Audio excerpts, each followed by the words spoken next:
dehors de l'établissement, avec sa société savante, mettons un cardiologue qui fait son évaluation des pratiques professionnelles, en dehors de l'établissement, peut valoriser l'établissement en faisant acte, et ça fait partie des références. Alors, c'était précédemment la 44, 45, 46, on s'en fout, c'est devenu la 40, 41, 42.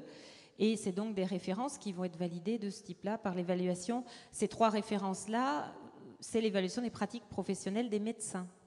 Alors que dans la première version de la certification, accréditation des structures, on était sur un plan très organisationnel, et pour tout vous dire, les médecins ne s'y étaient pratiquement pas collés.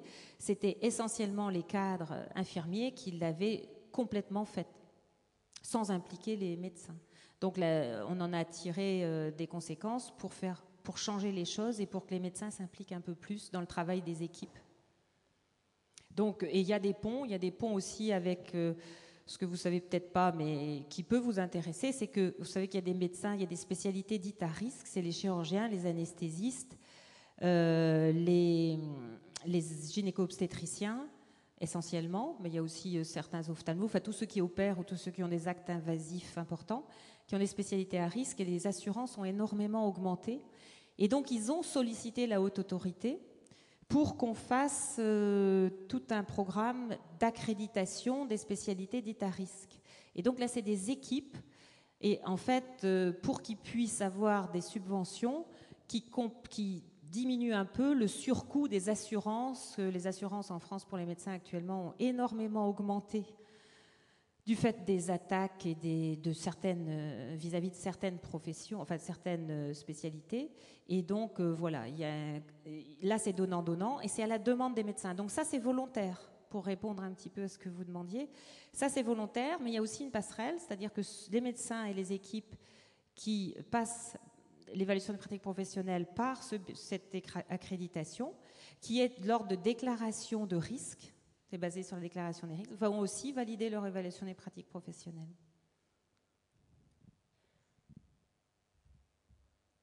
Alors, je conçois que ce soit un peu compliqué, hein. Ça l'est déjà pour les médecins. Bonjour, j'aimerais savoir, pour l'évaluation des pratiques professionnelles, est-ce que ça implique forcément chez les professions de santé qu'elles se constituent en ordre? Oui. Oui, parce qu'il y a une obligation. Et qu'en France, l'ordre des médecins, l'ordre des infirmières ou l'ordre des pharmaciens délivre, vous savez qu'à la fin des études, pour les médecins en tout cas c'était le cas, et ça va l'être aussi pour les autres professions, délivre l'aptitude à exercer. Et il n'y a que eux qui puissent retirer cette aptitude à exercer. Il n'y a aucune autre structure qui puisse le faire. Donc à partir du moment où on met une évaluation des pratiques obligatoire, même si on dit qu'on la souhaite formative et non sanctionnante, si elle est obligatoire, il y a un risque de sanction. Donc au bout des 5 ans, les médecins, les professionnels de santé qui n'auront pas validé leur évaluation des pratiques professionnelles et la formation médicale continue, parce que les deux sont liés, chacun valant pour 100 points, 100 crédits et 150 crédits, pourrait être mis à pied, par exemple, ou on pourrait leur dire, dans l'année qui vient, vous allez devoir valider votre évaluation des pratiques professionnelles si ce n'est pas encore fait. Donc pour les autres professions, c'est pareil. À terme, c'est pareil. Pour les professions paramédicales qui ne sont pas encore constituées en ordre, mais qui ont un référentiel des pratiques, elles vont être obligées de faire une évaluation des pratiques professionnelles. Non, je pense que vous prenez le problème à l'envers. C'est pas parce qu'on a des référentiels. Ah oui, d'accord. D'accord, c'est pas parce qu'on a des référentiels qu'on doit s'évaluer. Si vous voulez, c'est à partir du moment où il y a une obligation pour tous les professionnels de santé, ils doivent se constituer un ordre, c'est le préalable. Et ensuite, il y a des référentiels depuis bien longtemps. Enfin, les recommandations de bonnes pratiques, les conférences de consensus ont existé bien avant l'évaluation des pratiques professionnelles, depuis en gros 1990 en France, avec justement l'ANDEM, l'ancêtre. C'est les médecins qui ont été précurseurs de ce côté-là. Mais je pense que, par exemple, le corps infirmier, les infirmiers ont l'évaluation, je dirais, ancrée dans leur formation médicale initiale. C'est un petit peu pour ça aussi que mon intervention de ce matin, c'est-à-dire qu'il y a certains professionnels de santé qui ont une habitude d'auto-évaluation ou d'évaluation, Et les infirmiers y étaient prêts. C'est pour ça que la première version de l'accréditation des hôpitaux et de toutes les structures hospitalières a bien marché. Ils savaient faire. Il y avait besoin de responsables qualité dans certains cas, mais pas toujours. Si vous permettez, je voudrais apporter une petite information complémentaire à votre question de tout à l'heure concernant l'Agence nationale. Ça n'a rien à voir avec le principe de la haute autorité de santé. La haute autorité de santé s'adresse essentiellement au personnel de la santé, les médecins. L'Agence nationale de l'évaluation sociale et médico-sociale s'adresse à un profil de public totalement différent. C'est-à-dire toutes les structures sociales et médico-sociales qui sont en lien direct avec l'application de la loi du 2 janvier 2002, qui, vous savez, a eu donc bon nombre de retards en matière de décret, dans lequel vous devez avoir le projet d'établissement, le livret de l'usager.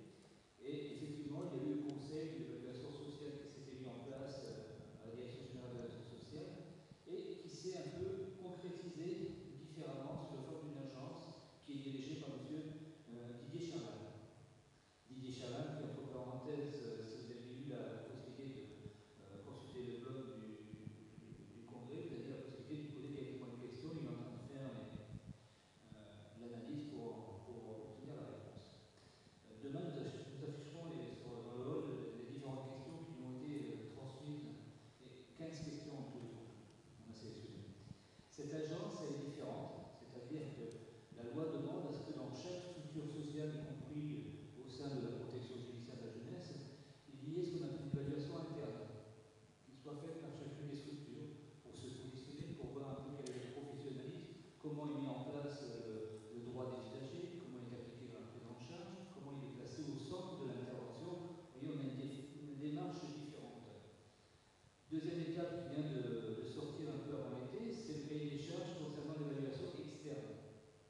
C'est-à-dire qu'un certain nombre de consultants qui seront habilités, agréés, qui répondront aux normes du cahier des charges, à partir de 2009-2010, iront justement dans chacune de ces structures pour voir un peu comment s'est mis en place l'évaluation interne, comment ça se passe au niveau du projet, au niveau de l'implication de la personne ou du jeune, et surtout au niveau des pratiques professionnelles. Et le troisième point, donc comme cette agence a été inaugurée voici peu de temps, il y a la haute autorité de santé est à Saint-Denis, l'agence nationale de l'évaluation sociale est à Saint-Denis également, elle est en train de se structurer, d'embaucher des chefs de projet, depuis le 1er septembre c'est fait, et de commencer à travailler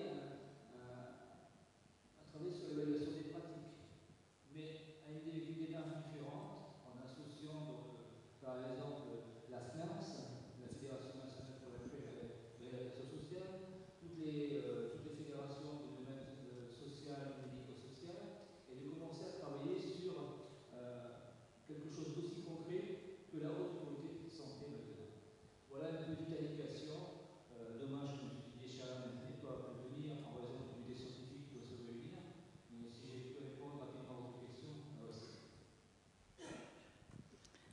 Oui, je voulais apporter un certain nombre de précisions que vous venez d'apporter, donc je vais m'en dispenser. Par contre, je voulais un petit peu attirer l'attention sur la différence des niveaux de l'évaluation. Je crois qu'il ne faut pas confondre l'évaluation des besoins ou l'évaluation clinique de l'usager, l'évaluation du professionnel, l'évaluation individuelle du professionnel et de sa pratique professionnelle.